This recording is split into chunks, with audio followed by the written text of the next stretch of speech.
¿Cuán importante es la conducta que manifestamos en el diario vivir? Sean todos muy bienvenidos. Nos reencontramos para considerar, para escudriñar las Sagradas Escrituras en esta carta de Tito. Hemos considerado al autor de la misma terrenal, el apóstol Pablo, ministrando, escribiendo a su amado hijo en cuanto a la fe, Tito, por la gracia de Dios, acorde a esta vida eterna que se nos ha dado en Cristo Jesús en su obra redentora. A lo largo del capítulo 1 hemos visto el desarrollo de esta voluntad de Dios a través del apóstol Pablo de que Tito permaneciese en esta isla de Creta con el propósito de elaborar un ministerio, desarrollar un ministerio de corrección de lo deficiente, de lo carente en la isla, que ancianos, acorde a la voluntad de Dios y con los requisitos que Dios nos da por su Espíritu, fuesen establecidos por el peligro de la mala conducta y el error que se vivía en la isla de Creta y que se vive en el mundo todo, con distintas carencias en cada región. Así fuimos avanzando por este capítulo 1 hasta llegar a esta finalización del mismo, en donde vimos que debe de consagrarse la vida del hermano Tito a la verdad, a la sana doctrina, porque hay error, hay mitos que se elaboran, hay falsedad, hay ideas personales que no coinciden con la voluntad de Dios, hay hasta mandamientos de hombres, cosas que apartan el oído de la verdad y que no deben de ser aceptadas. La propuesta para hoy es avanzar en el capítulo número 2 hasta el Señor nos permita avanzar. Queremos dar lectura desde el versículo número 1 hasta el versículo número 10. Veremos si podemos cubrir juntos en comentarios brevemente. Dice la palabra de Dios, versión Reina Valera. Esta es la carta de Tito, capítulo número 2. Pero tú habla lo que está de acuerdo con la sana doctrina. Que los ancianos sean sobrios, serios, prudentes, sanos en la fe, en el amor, en la paciencia. Las ancianas asimismo sean reverentes en su porte, no calumniadoras, no esclavas del vino, maestras del bien, que enseñen a las mujeres jóvenes a amar a sus maridos y a sus hijos, a ser prudentes, castas, cuidadosas de su casa, buenas, sujetas a sus maridos para que la palabra de Dios no sea blasfemada. Exhorta asimismo a los jóvenes a que sean prudentes, presentándote tú en todo como ejemplo de buenas obras, en la enseñanza mostrando integridad, seriedad, palabra sana y irreprochable, de modo que el adversario se avergüence y no tenga nada malo que decir de vosotros.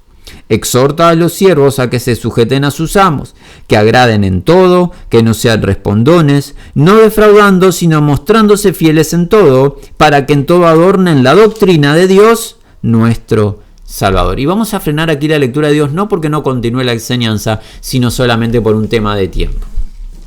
El versículo número 1 lo vamos a releer de una manera un poquito más literal. Dice, tú, sin embargo, habla cuales corresponden con la sana doctrina. El versículo 2 comienza con un contraste. El contraste que se tradujo como pero o como sin embargo. Sin embargo. Para saber que se va a contrastar debemos de retrotraernos a lo que se venía enseñando.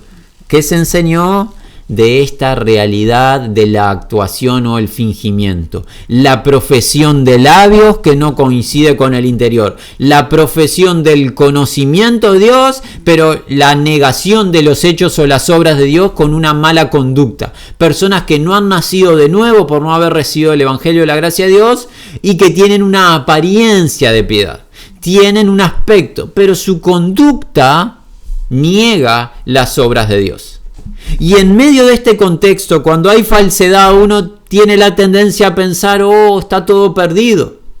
Pero hallamos esto, ese pero tú, o el sin embargo tú, que lo habíamos leído también constantemente en la carta a Timoteo y que nos refresca. Hay un remanente en cada localidad. Y en este caso el remanente representado por Tito, pero tú. Sin embargo, tú, algo distinto es para Tito. Mientras profesen algunos conocimiento de Dios y nieguen la eficacia de la piedad, nieguen las obras de Dios, haya falsedad, pero tú, Tito, ¿qué? Pero tú habla, es una orden. ¿Habla qué? Habla cuáles, y estas cuáles cosas corresponden o son acorde, son dignas con la higiénica o con la sana doctrina. Y este es un patrón que vemos en esta carta. Lo saludable, lo higiénico, lo que trae beneficio. Así como en el mundo físico hay amenazas a nuestro organismo a modo de bacterias que nos contaminan y nos debilitan, en el aspecto espiritual es igual. Cuando no nos sujetamos a la palabra de Dios tal cual fue dada por el Señor a través de sus siervos, profetas y apóstoles, lo que encontramos en las 66 libros que se conoce como la Biblia o las Sagradas Escrituras, cuando nos desviamos de eso hay amenaza a nuestra salud espiritual. Tito no tiene margen de maniobra, tampoco lo tenía Timoteo y no lo tiene ningún obrero. No hay margen de maniobra. Lo saludable es la palabra de Dios. Eso trae beneficio, es higiénico, es sano. Lo que es una amenaza es todo lo que está fuera de la palabra de Dios. No importa qué académico, cuán académico sea, cuán bien recibido sea por el mundo, si no es la palabra de Dios, nos va a debilitar. Por eso Tito debe de hablar lo que es acorde a la palabra de Dios, la doctrina higiénica, saludable, sana. ¿Y qué es esa sana doctrina? Ese comportamiento de cual hoy nos preguntamos, ¿es importante cómo nos comportamos? Así comenzamos este encuentro. Bueno, hoy vamos a aprender que sí es importante para Dios. Versículo 2. Ancianos, sobrios, ser, honorables, autodominantes, siendo saludables en la fe, en el amor, en la resistencia. Ancianos creemos que es una referencia a los hermanos de avanzada edad, porque el ancianos en cuanto a la función de pastoreo fue cubierto en el capítulo número 1. Esta extensión parece ser una idea a los hombres, varones de avanzada en la iglesia. ¿Qué tiene que ser la cualidad de vida de un hombre que ha avanzado en edad en la iglesia? Bueno, se va a describir aquí. Recordando que la realidad de la isla en Creta es una realidad de engaño, de mentira, de salvajismo, de lo inadecuado. Bueno, tiene que ser distinta la manera de vivir de los que han creído al Evangelio y su edad avanzado. ¿Cuál tiene que ser la realidad? Tiene que ser el anciano sobrio. La mente no puede estar intoxicada, la mente de un anciano, de un hermano mayor. Tiene que tener sobriedad, discreción en su pensar. ¿Cómo sigue? Así. Tiene que ser honorable. Honorable en su conducta y en su porte. Cuando alguien contempla a un anciano en Cristo, a un hermano de avanzada edad, no puede haber una descripción de algo que no es adecuado. Tiene que ser honorable. La idea es honorable, es algo que se le asigna valor. Tiene que ser su conducta distinguible en la comunidad. En este caso, en la isla en Creta, ya vimos que la isla en Creta tiene una descripción de una conducta mala. Bueno, cuando alguien ve al anciano, al varón en Cristo de avanzada edad, debe notar diferencia. Y debe de ser apuntada esa diferencia como obra de Cristo. ¿Cómo sigue? Con el versículo número 2, sin embargo, en el 2, sobrios, no intoxicados, honorables, debe de un anciano en Cristo autodominarse. Quiere decir que no debe estar rendido a pasiones, a concupiscencias. Tiene que tener dominio propio, el temple, que es un fruto del Espíritu. Además, debe de ser higiénico o saludable. Vemos la reiteración, continuamente Pablo escribe lo mismo. Debe ser saludable su fe, y su fe será saludable en la medida que esté sujeto a la verdad, porque recuerden, la fe viene por el oír la palabra de Dios. Libro de Romanos, capítulo número 10. La fe será sana del anciano en base a la verdad. Si el anciano no se sujeta a la verdad, su fe ha de verse amenazada. Por eso la fe será saludable, y por eso los ministros, como Tito, tienen que apuntar presbíteros que hablen la verdad. ¿Cómo sigue? Tiene que ser saludable o sano en el amor. El amor es el cumplimiento de la ley de Dios, y debemos de amar a Dios y amar a nuestro prójimo, y ese amor debe ser saludable. No un amor en cuanto a la carne, no un amor fingido, un amor de palabras, un amor de hechos y en verdad. Y debe de ser sano en algo, la resistencia o la paciencia, porque a través de muchas aflicciones hemos de entrar en el reino. Necesitamos la paciencia. No bajar los brazos. Alguien que avanzó en edad en Cristo tiene que ser un ejemplo de resistir las distintas adversidades, tormentas de la vida. Porque los que venimos un poquito más atrás, los que somos alguna generación postrera, debemos de contemplar la resistencia de nuestros mayores para no sucumbir con las amenazas de la vida presente. Es necesaria la paciencia, porque el que ha de venir vendrá y no retardará, no se tardará. Así que esta debe ser la descripción de los hermanos de avanzada. Ahora, versículo 3, que nos toca el apartado femenino. Ancianas, con el artículo en femenino. Ancianas en la misma manera que los ancianos varones. Y a ver, ¿cuál es la conducta? En porte, comportamiento, la idea, reverentes. Una anciana debe de tener un porte que denota piedad, devoción a Dios. El atavío, el vestido no salva. No somos salvos por cómo nos vestimos, por nuestro porte. No, nadie es salvo por obra, la salvación es por gracia. Pero cómo vestimos, cómo actuamos, nuestro porte denota también lo que está pasando en nuestro interior.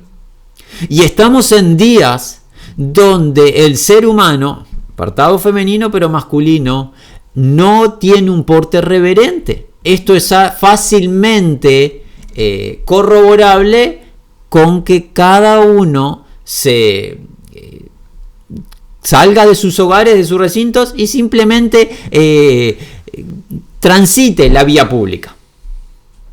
Bueno, lo que sea que esté pasando en el mundo, tema del mundo, pero el pueblo de Dios está llamado a una conducta distinta. Las hermanas mayores deben de demostrar reverencia en su conducta, en su porte, en su atavío. Deben demostrar temor a Dios, piedad, devoción. Muy importante. ¿Cómo sigue esto? Sigue así. No diabólicas. Las hermanas de avanzada no pueden ser diabólicas. Es literal lo que dice la palabra en la lengua griega. Alguien dirá, ¿qué significa ser diabólica? Cuando alguien piensa diabólico, generalmente la mente humana se traslada a desarrollos fílmicos, a películas y a seres o criaturas con fuego. No. Cuando hablamos de la conducta diabólica, hablamos de la difamación o la calumnia. ¿Quién es el acusador de los santos? El adversario, el que está día y noche acusando a los santos ante la majestad. Cuando una mujer se dedica a hablar de otros, está ejerciendo la actividad del adversario. Es una actividad diabólica. No es necesario que salga fuego de las manos de la mujer o que se convierta en un dragón. Simplemente con hablar mal de otros está actuando diabólicamente. Pero está llamada la mujer a no ser diabólica, a no calumniar, a no difamar, a no hablar mal. Dicho sea de paso, esto que aplica para la mujer aplica directamente para el hombre. Es igual. No debemos hablar mal. Alguien dirá, ¿y qué de aquel profeta que habló mal de los cretenses? Recuerden, no fue una difamación a los cretenses en el capítulo 1, fue una descripción de la conducta de los cretenses del capítulo 1. Hablar mal denota no tener pruebas y es empezar a realizar una acción inadecuada. Cuando una mujer no se centra en la voluntad de Dios, y ya vamos a ver que esa voluntad va a estar en el hogar, empieza a ingresar a hogares ajenos, a hablar de aquel o aquella, y eso no debe de suceder así. Alguien dirá, pero es lo que hace el mundo. Este no es el encuentro de a ver qué hace el mundo. Por si alguien no lo comprendió, esta es la voluntad de Dios para su pueblo, para su iglesia, los que han recibido la vida eterna. Esta carta hemos aprendido, hemos recibido vida eterna por gracia, es una promesa del que no miente. Bueno, el que recibió vida eterna, ahora Dios le está llamando a vivir. Y vamos a aprender, si Dios lo permite, la semana entrante o cuando fuese, la gracia de Dios, a ver qué hace. Esta gracia va a demostrar que la conducta es importante. Y es lo que estamos aprendiendo. No diabólicas, como sigue. No vino mucho habiendo sido esclavizadas. Si esto era una realidad de la isla o no, lo que fuese. En el presente el llamado es: no puede dominar a una mujer nada que la intoxique, bebida alcohólica, lo que fuese.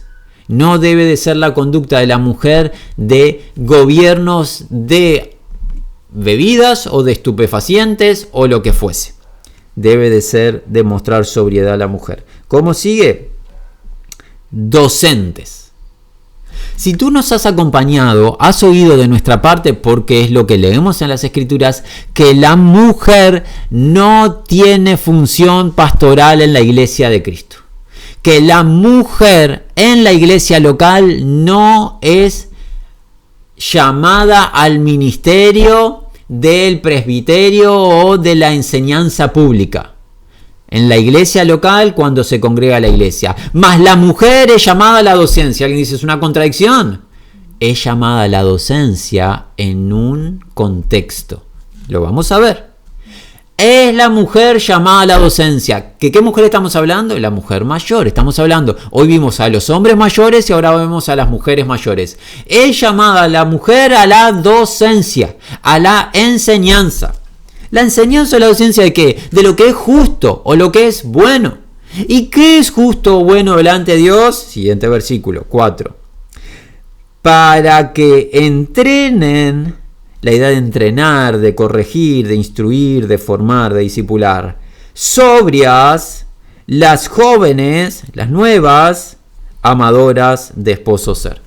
En el original está un poco, lo podríamos ver un poco tosco, pero la traducción vendría a ser: la mujer mayor es docente de la mujer en Cristo joven. Es una cadena que Dios estableció. La que ya ha vivido años en el Señor tiene que instruir a la que es nueva en el Señor. Esa es su función y Dios se la dio a la mujer. Es interesante que Dios no se la dio esta función a Tito. Tito no está llamado a enseñar a las mujeres jóvenes. Tito está llamado a exhortar a las mayores mujeres para que las mayores mujeres enseñen a las mujeres jóvenes. Ese es el ministerio que Tito está desarrollando aquí, en este contexto. Y la mujer mayor va a enseñar lo que es justo, enseñar, discipular, instruir, entrenar, corregir a una mujer joven, a una mujer nueva. ¿A qué? ¿Qué es esto? Que sea la mujer nueva, la mujer joven en el Señor, tiene que ser sobria. ¿Qué es ser sobria? Una mujer que ama a su esposo. Y es interesante que ame a su propio esposo. La enseñanza, la docencia lleva a la mujer joven a amar a su esposo. Y alguien dirá, pero el amor no es algo que surge del corazón. Ciertamente que hay emociones, somos seres emocionables. Pero el amor de las Escrituras no es simplemente emociones. El amor de las Escrituras es sacrificio. El amor de Cristo entregándose por su prometida. Entregó su vida, se sacrificó. La mujer, para amar a su esposo, se tiene que sacrificar. Hoy vamos a ver la descripción de qué tiene que hacer. Tiene que sacrificarse, literalmente tiene que vivir de manera contraria a lo que el mundo le está enseñando. Y eso se lo tiene que enseñar una mujer mayor, una mujer que estuvo al lado de su esposo, que vivió y que aprendió lo que implica realmente sacrificarse cada día para cumplir la voluntad de Dios de amar a su esposo. Eso tiene que enseñarse. ¿Saben? Lo vamos a decir a modo de opinión personal, creemos que no nos vamos a equivocar en esto. No hay centro académico en el presente. No hay movimiento, no hay elemento, sea en internet o en los medios masivos, que esté impulsando a la mujer joven a esto. No lo hay. Más bien está todo desviando a la mujer joven de esto. Si en la iglesia no actuamos, no se va a cumplir esta porción de la voluntad de Dios. Es necesario que las mujeres mayores empiecen a hacer lo que tienen que hacer y es necesario que las mujeres jóvenes empiecen a recibir la instrucción que tienen que recibir. Lo mismo aplica para nosotros los varones, los ancianos y los que seamos más jóvenes. Es necesario que la voluntad de Dios se cumpla. ¿Qué tiene que hacer una mujer mayor? ejercer la docencia. ¿Hacia quiénes? No hacia toda la iglesia, hacia las mujeres más jóvenes. Está claramente, ya lo habíamos aprendido en la carta de Timoteo, que están involucrados los niños también, como vimos a aquella abuela con la madre, como la instrucción de Timoteo comenzó en su temprana edad por mujeres, claramente, pero en la iglesia local, recuerden, la mujer no puede ejercer dominio sobre el hombre, lo enseñó el apóstol Pablo, no puede ejercer la autoridad la mujer sobre la iglesia total, pero sí puede ejercer la docencia sobre las mujeres jóvenes. Esa es la voluntad de Dios, ¿sí? Bien, ahora, ¿qué le enseña a la mujer joven? Que ama al esposo. Se lo tiene que enseñar. El amor real se tiene que aprender. Y se aprende de alguien que ya lo experimentó, lo vivió. Una mujer que pasaron los años y estuvo sujeta a su marido, a su lado, va a enseñarle a la joven que haga lo mismo. ¿Qué más? Le tiene que enseñar que ama a los hijos. Y aquí ya estamos viendo voluntad de Dios para las mujeres. ¿Eres una mujer joven? ¿Cuál es la voluntad de Dios para tu vida? La voluntad de Dios para la vida casi total. Habrá alguna excepción. Como dijo el Señor, el que pueda recibirlo, que lo reciba, el don de continencia. Pero la voluntad de Dios para la mayoría de sus hijas, ¿cuál es? Que se casen. La voluntad de Dios para la mayoría de sus hijas, ¿cuál es? Que tengan hijos. Si es lo que tienen que enseñarle las mujeres mayores a las jóvenes, que amen a los esposos y que amen a los hijos. Es la voluntad de Dios que las mujeres se casen y tengan hijos. ¿Saben qué? El mundo no está alentando a las mujeres a que se casen y a que tengan hijos. ¿Por qué? Porque va en contra de su potencial. No va a poder alcanzar el éxito, su carrera. Todo son ceras, necedades, filosofías de este mundo que pasa, pero no la voluntad de Dios. La voluntad de Dios es que la mujer en Cristo se case y que tenga hijos. Y eso es bueno. Es el primer mandamiento que le dio al hombre y a la mujer cuando los unió. Que hagan, que llenen la tierra. Que sean uno y que llenen la tierra. Se lo dijo a la raza humana y también se lo dijo a las demás especies. Los animales tenían que llenar la tierra que Dios había creado. El hombre se tiene que casar con su esposa tiene que amar al esposo, al igual que el esposo la tiene que amar y sacrificarse por ella, y tienen que amar a sus hijos. ¿Sí?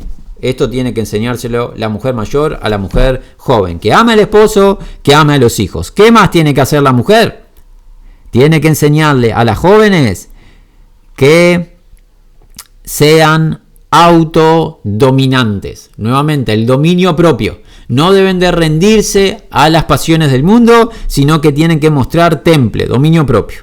¿Qué más? Tienen que ser limpias o puras. No pueden estar contaminadas con la malicia que el mundo ofrece. Tienen que mostrar limpieza, pureza, con ese lavado que el Señor ha hecho de una vez y para siempre, la salvación del alma, pero con el lavado de la palabra a diario. Tiene que ser interés de la mujer. ¿Cómo sigue? Versículo 5.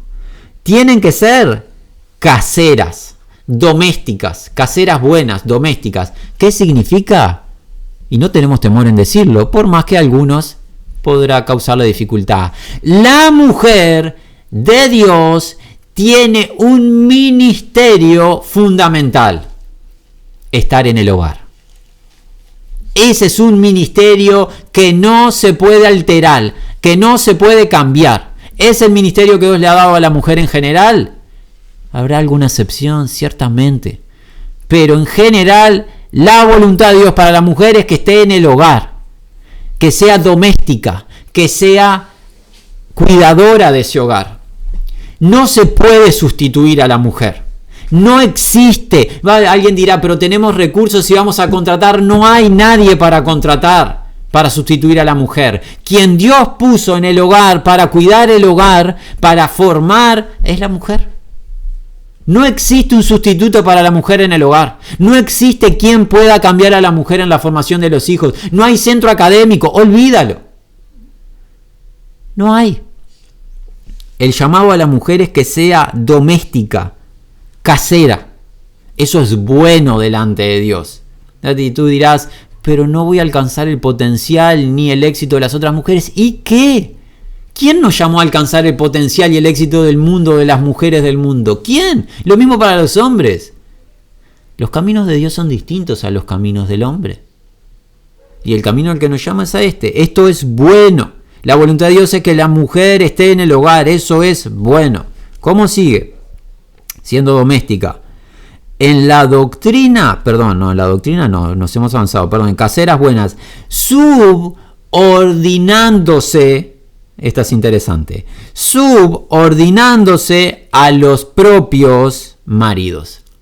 Primero, para aquel que no lo sepa, subordinarse. ¿Qué significa? Ponerse bajo autoridad. ¿Qué enseña la palabra de Dios? Dios el Padre es la cabeza de Cristo. Libro de Corintios. Cristo es la cabeza de todo varón. Varón, cabeza de la mujer. ¿Qué varón? El esposo, no cualquier varón. La mujer no se tiene que sujetar a cualquier varón, se tiene que sujetar a su varón, su esposo, no a otros. La mujer se tiene que subordinar, estar bajo la autoridad de su esposo, sabiendo que el esposo está bajo la autoridad de Cristo. El esposo no está llamado en ningún modo a maltratar a su esposa, más bien todo lo contrario, está llamado a bendecir a la esposa, a cuidar de la esposa, a bien guiar a la esposa como Cristo guía, pastorea a la iglesia. La mujer se tiene que subordinar, está en imperativo, es una orden, y es un imperativo en voz pasiva o media, lo que implica que el Espíritu Santo va a impulsar a la mujer a que se sujete a su esposo sabiendo que esto es bueno. A su propio, y hacemos énfasis en su propio esposo, no a cualquier varón. No está llamada la mujer en Cristo a obedecer a ningún varón que no sea su esposo. Su propio esposo le tiene que obedecer. Eso es voluntad de Dios. Alguien dirá, esto a mí no me gusta o no me interesa, pero mira lo que está en juego. ¿Para qué? ¿Qué significa el para qué? Es una asignación de razón. ¿Para qué se tiene que sujetar la mujer de Dios a su propio esposo? Para que no la palabra de Dios sea blasfemada. Si una mujer que profesa haber recibido el Evangelio de la gracia de Dios o ser creyente en Cristo Jesús denota rebelión a su propio esposo, la palabra de Dios, la verdad, va a ser menospreciada por el mundo. Llegarán aquellos dichos, ¿vieron? Aquellos que profesan, que creen en Cristo, mira cómo trata a la mujer a su esposo. Y lo mismo sería si el esposo maltrata a la mujer, idéntico. La palabra de Dios es blasfemada cuando nosotros nos rebelamos a ella. Cuando nosotros rechazamos la verdad. Esto no implica que tenemos carencias. Ya hemos aprendido de eso, tenemos múltiples carencias. Pero una cosa es tener carencias en la práctica y otra cosa es rechazar la voluntad de Dios. El mundo rechaza lo que hoy se ha enseñado aquí. No que lo hayamos enseñado nosotros simplemente estamos releyendo. Lo que enseña el apóstol Pablo, inspirado por el Espíritu Santo, el mundo lo rechaza. ¿Por qué? Porque lo denota arcaico, lo denota esclavizante, lo denota, no importa los términos que utilicen, pero esto es la verdad de Dios. Dios considera que esto es bueno y este es su plan, y su plan no tiene error. Hermanas en Cristo, ustedes pueden recibir esta enseñanza con total sencillez y humildad, y esto traerá grande dicha a sus vidas, traerá grande beneficio a su casa, a su hogar, y será de grande testimonio para toda la comunidad si ustedes cumplen esta voluntad. Lo primero, si dejan ser enseñadas por las mayores. Y si al dejar ser enseñadas por las mayores, ustedes demuestran la piedad por la gracia de Dios y el Espíritu Santo de amar a sus esposos, amar a sus hijos, quedarse en el hogar, siendo limpias, castas, puras, respetuosas, sujetándose a sus maridos, ¡oh, qué testimonio!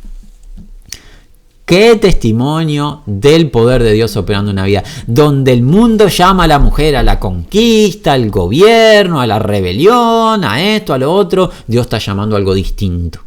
A la humildad de Cristo, porque sabe, mujer, esto, que tu Salvador, el Señor Jesús, Él mismo vino en humildad. ¿No has leído el libro de Filipenses? Que el Señor se humilló a sí mismo. ¿No hemos leído que el Señor se humilló a sí mismo haciéndose obediente hasta la muerte de cruz? Si el Señor vino en humildad, obedeciendo al Padre, ¿puede el hombre decir yo no obedezco? ¿Puede la mujer decir yo no obedezco? Pensemos, los que decimos en nuestro corazón yo no obedezco, ¿en qué Señor hemos creído? ¿Es en el verdadero Señor y Salvador en el que hemos creído? No demostró rebelión el Señor. El Señor demostró obediencia al Padre. Por eso no debería de causarnos estupor esto que hemos leído. ¿Saben por qué nos causa estupor esto que hemos leído? ¿Y por qué vemos algún rostro perplejo cuando hablamos de estos temas? Porque el mundo ha ganado tal terreno en nuestros corazones que se ha hecho verdad las doctrinas del mundo. Y por eso parece algo tan radical esto que estamos leyendo. Pero ha sido la verdad desde el inicio. Siempre ha sido la verdad de Dios esta. El tema es que la verdad de Dios fue cambiada por la mentira del mundo y se aceptó la mentira del mundo y la mentira está ingresando en parte del pueblo de Dios. Por eso es que algunos nos ven como que arcaicos, legalistas o lo que fuese. Las opiniones o los términos que se utilizan para con nosotros son irrelevantes, no están en tela de juicio qué somos, qué no somos. Lo que está en juego es la verdad. Eso es lo que importa. La verdad de Dios. Las personas que hablan en el presente, quien habla, los que estamos hoy aquí congregados, mañana ya no estaremos. Somos volátiles, como la hierba del campo, pero la verdad de Dios no ha de volar, no ha de cambiar. Sigue, permanece firme. Dijo así el Señor: cielos, tierras pasarán, mis palabras no pasarán. Y esto es bueno. Es bueno que la mujer mayor instruya, ejerza la docencia con la mujer joven. Avancemos un poquito más y estamos prontos para despedirnos. Avancemos con esto. Dice el versículo 6, los jóvenes, los nuevos, ya no solo la mujer, ahora aplica para mujer y hombre. Los jóvenes, los nuevos, en la misma manera exhorta.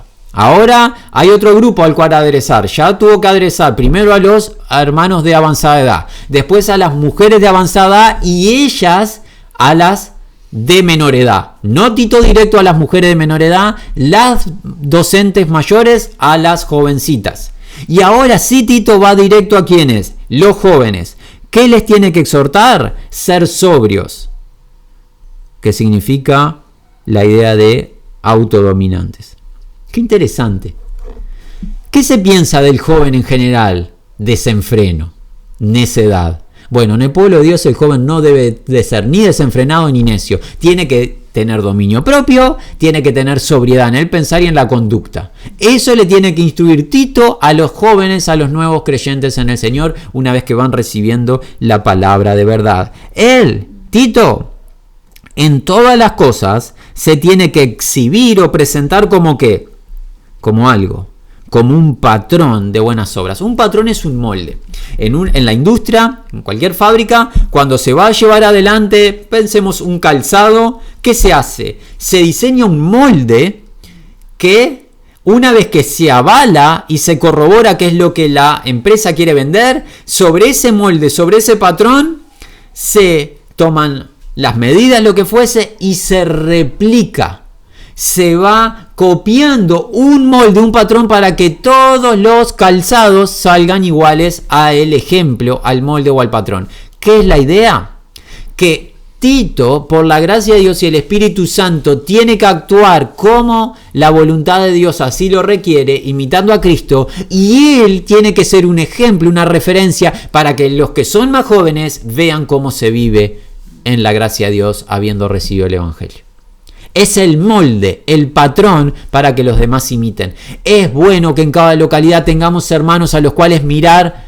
Este hermano ha vivido en base a la voluntad de Dios, con carencias, con luchas, pero ha vivido delante del Señor dignamente. Yo quiero imitar a ese varón. Yo quiero amar a mi esposa como aquel hermano amó a su esposa por tantos años. Quiero criar a mis hijos como aquel hermano crió a sus hijos. Quiero ser digno en mis tareas laborales como aquel hermano fue responsable en sus empresas.